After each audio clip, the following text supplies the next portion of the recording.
টায়ারে chain লাগানোর জন্য যে বিশাল জ্যাম লেগে যায় পাহাড়ি রাস্তায়, সেটা প্রথম প্রত্যক্ষ করলাম 18,000 ফুটের খারদুংলা পাশে। এই পাস প্রায় সারা বছর বরফাবৃত থাকে এবং এর একদম ওপরের দিকটা পুরোটাই বরফের চাদরে মোড়া থাকে বলা যায়। সুতরাং এর ওপর দিয়ে যদি গাড়ি যেতে চায় তাহলে গাড়ির টায়ার স্লিপ করতে বাধ্য। আর এখানেই রয়েছে হুইল চেনের উপযোগিতা। এই চেন যদি আপনার গাড়ির পেছনের চাকায় প্লেন রাস্তায় লাগিয়ে দেন তাহলে রাস্তা ড্যামেজ হবে এবং গাড়ির স্পিড অবধারিতভাবে কমে যাবে। সুতরাং যেখানে বরফ পড়েছে সেখানেই লাগানো উচিত এই চেন। এখানকার ড্রাইভাররাও সেটাই করে। তবে সবাই মিলে যদি একটা সরু জায়গায় চেন লাগাতে বসে যায় তাহলে তো জ্যাম হবেই। সেই জ্যামই প্রত্যক্ষ করেছিলাম খারদুংলা পাশে। এত উঁচুতে থাকার জন্য এখানে বেশিক্ষণ দাঁড়ালে অক্সিজেনের অভাবে নিঃশ্বাসের কষ্ট আপনার হতেই পারে। এ তো গেল চেন লাগানোর গল্প।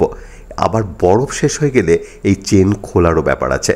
খারদুংলা পাশে এই চেন লাগানো আর চেন খোলার গল্পতে কিন্তু বেশ খানিকটা তো সময় যাই। তাছাড়া এখানে দেদার জ্যামও তৈরি হয়। তবে এই ফাঁকে আপনি আরেকটু বেশিক্ষণ ধরে এই বরফে মোড়া প্রকৃতিকে উপভোগ করে নিতে পারেন। আমি দাঁড়িয়ে রয়েছি খারদুংলা পাশে।